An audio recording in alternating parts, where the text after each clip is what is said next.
भारत के राष्ट्रीय राजधानी दिल्ली में सड़कों पर हमेशा आवाजाही लगी रहती है।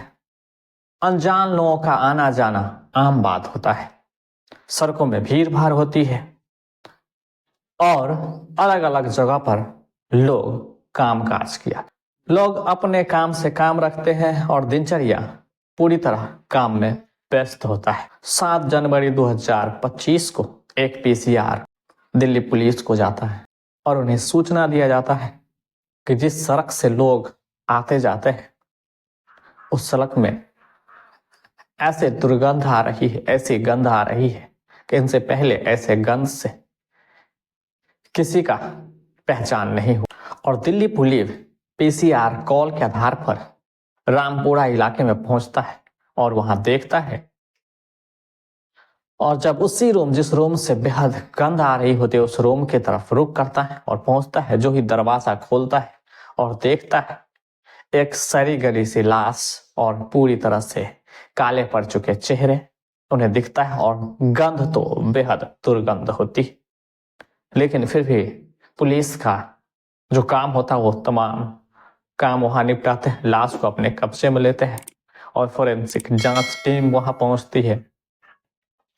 पुलिस भी अपने हिसाब से खोजबीन करती है और तब लास्ट में कुछ खास सबूत नहीं मिलता है, लेकिन लाश के पास में एक आधार कार्ड मिलता है। रामपुरा निवासी गोलू के तौर पर हो जाता है। दिल्ली के इस रहस्यमय मौत का जिम्मेदार कौन था और इस घटना के पीछे क्या साजिश थी, इस तमाम बातों पर विस्तार से बात करते हैं। नमस्कार दोस्तों, घटना राष्ट्रीय राजधानी क्षेत्र दिल्ली के सब पूरब का है, जहां 2 दोस्त एक साथ ही रहते थे, मिलजुल कर काम करते थे और जहां भी जाते थे साथ में जाते। शुरुआती तौर में वो लोग कुछ समय पहले एक टेंट में काम किया करते थे और अलग अलग जगह काम पर दौरा करते। टेंट में काम करने के दौरान वो अलग अलग जगहों पर जाते, टेंट लगाते और जो भी काम करते अपना काम निपटा कर फिर अपने घर को आते हैं और एक ही साथ उठना बैठना खाना पीना, मतलब अधिकतर समय उन दोनों का जो समय था एक ही साथ गुजरता था। फिर जो ये टेंट वाले काम होता है वो सीजनेबल होता है। कुछ खास समय के अंतराल में भी टेंट में बहुत सारा काम होता है, इनके बाद जो टेंट का काम होता है वो धीमा पड़ जाता है। इस वजह से वो दोनों दोस्त एक फुटवेयर कंपनी में काम पकड़ लेता है और वहां ज्वाइनिंग करता है और दोनों साथ साथ काम करता है। जो दोस्त होता है गोलू वो महज 25 साल का होता है। वहीं पर उसका एक और दोस्त रंजीत 30 साल का होता है। लेकिन ये जो गोलू होता है बेहद चंचल होता है, समझदार होता है, स्मार्ट होता है। और वही रंजीत थोड़ा कम बोलने वाला होता है, थोड़ा धीर होता है, किसी भी कार्य को थोड़ा धीरे करता है। इसी के वजह से जो गोलू होता है हमेशा रंजीत के ऊपर तंज कसता है, भला बुरा कहता है और किसी भी काम को अगर सही से नहीं करता हो या धीरे करता हो तो वो गाली गलौज तक उतर जाते। टेंट लगाने के दौरान भी अगर जब शादी समारोह में टेंट लगाने के लिए जाते थे तो वहां लड़की होती थी, महिलाएं होते थे, बूढ़े होते थे, बच्चे होते थे और कभी कभी उनका बॉस भी होते थे। इस सिचुएशन में भी गोलू हमेशा रंजीत को, जो उनसे बड़े हैं, उन्हें डांट दिया करते थे, गाली गलौज करते थे। तो रंजीत को अंदर ही अंदर उनका बेइज्जती फील होने लगता था और उन्हें कम आके जाने लगा तो उन्हें अंदर ही अंदर उन्हें गुस्सा आता था और गोलू के प्रति नफरत दिन प्रतिदिन बढ़ता गया। लेकिन हालांकि दोनों साथ ही रहते थे और रंजीत अंदर ही अंदर उनका गुस्सा गोलू के प्रति आसमान छू रहा था। हालांकि दोनों एक ही साथ इंस्टाग्राम पर रील बनाते थे, छोटी मोटी रील्स हमेशा डाला करते थे, लोग पसंद भी करते थे और इन दोनों से प्यार भी करते थे। कहने का मतलब उन्हें रील्स पर ढेरों लाइक भी मिलते थे। फिर भी इस वजह से हमेशा दोनों साथ रहते थे क्योंकि साथ ही काम करते थे और कोई दोस्त नहीं। इन दोनों का काम के वजह से अच्छी दोस्ती थी, लेकिन अच्छी दोस्ती अंदर ही अंदर दोस्ती दम घुट रही थी। गोलू हमेशा ऐसे ऐसे काम करता था और ऐसे ऐसे बात बोलता था ताकि रंजीत को नीचा दिखाया जा सके, रंजीत को कम आंका जा सके और रंजीत को छोटा से छोटा बताया जा सके। उनमें गोलू कोई भी कसर नहीं छोड़ता था और हमेशा उसकी इज्जत की धज्जियां उड़ाता था।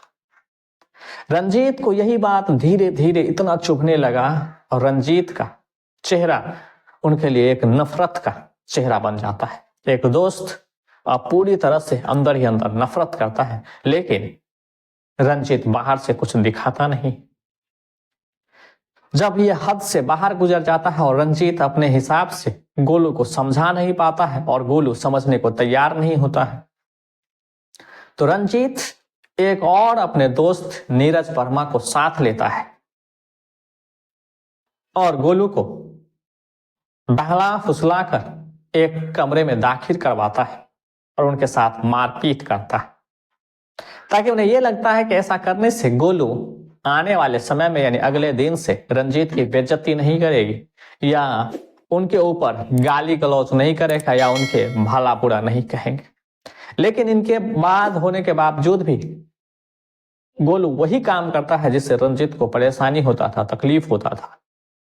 इसके बाद कुछ दिन के बाद जो नया साल आता है 2025 के पहले सप्ताह में गोलू और नीरज वर्मा फिर से गोलू से मिलते हैं और इस बार जब मिलते हैं तो उन्हें न तो कुछ समझाते हैं न कुछ बोलते हैं। एक लकड़ी का डंडा होता है उनके शरीर, मुंह, कान, नाक और सर पर लगातार कई बार करता है और पीटता रहता है। दोनों मिलकर इतनी तरह से उन्हें पीटता है कि उन्हें लगता है कि अब वो बेहोश हो गया है, गिर चुका है। लेकिन गोलू दम छोड़ चुका था, यानी उनकी मौत हो चुकी थी। जब रंजीत और नीरज वर्मा इन बातों को देखता है और देखता है कि गोलू अब पूरी तरह से फर्श पर लेट चुका है और कुछ भी करने की उसके अंदर न तो हिम्मत है न ही उसका हाथ पैर हिल रहा है, तो फिर बाहर से उस कमरे को बंद करता है और दोनों वहां से फरार हो जाता है। फरार होने के लगभग सब तो बीत जाते हैं, तो इसके बाद कोई अनजान व्यक्ति पुलिस को खबर करता और पीसीआर कॉल के जरिए पुलिस को इन्फॉर्म करता है और कहता है कि एक ऐसे कमरा है जहां से इतनी ज्यादा गंध आ रही, लोगों का चलना और इधर से गुजरना बेहद दुश्वार हो चुका है। उत्तर पश्चिम डीसीपी भीष्म सिंह पूरे दलबल के साथ वहां पहुंचते हैं और जो ही कमरा खोलते हैं और देखते हैं कि दुर्गंध तो आ ही रही है, लेकिन बेहद ही बिखरा हुआ शरीर, सारा गला सा शरीर और काला पड़ चुका एक बॉडी, एक पुरुष फर्श पर लेटा हुआ। तो फिर इसके बाद कार्रवाई करती है, सीसीटीवी कैमरे को खंगाला जाता है और तब पता चलता है कि ये दोनों दोस्त हैं और सोशल मीडिया पर रील बनाते हैं। दोनों एक ही साथ काम करते थे। फिर इसी सोशल मीडिया यानी इंस्टाग्राम के रील के आधार बनाकर फिर रंजीत को गिरफ्तार कर लिया जाता है। इनके बाद उनका दोस्त नीरज वर्मा को भी गिरफ्तार कर लेता है। पूछताछ में पता चलता है कि उन्हें बार बार बेइज्जती किया जा रहा था, लोगों के सामने में उसकी इंसल्ट करी जा रही थी और हमेशा जो गोलू उनसे छोटे थे, लगभग 25 साल के, और वही रंजीत 30 साल के थे, उनकी हमेशा बेइज्जती और अपमान होता था। इसी अपमान का सबक सिखाने के लिए, बदला लेने के लिए उन्होंने ऐसा कदम उठाया जो बेहद ही खौफनाक। रंजीत और नीरज वर्मा को पुलिस गिरफ्तार कर जेल भेज देती है क्योंकि उनके विरुद्ध साक्ष्य मिले हैं। जो लकड़ी का डंडा उन्होंने घटना में इस्तेमाल किया था वही बरामद कर लेती है और इन दोनों ने अपना जुर्म कबूल कर लेता है। एक दोस्त ने अपने अपमान और बेइज्जती का बदला इतनी खौफनाक होगा शायद गोलू अपने जिंदगी में कभी भी न तो सोचा होगा, न ही इनका कभी आभास हुआ। इस वीडियो के बारे में आप क्या सोचते हैं हमें कमेंट करके जरूर बताएं। वीडियो पसंद आए तो लाइक करें और चैनल को सब्सक्राइब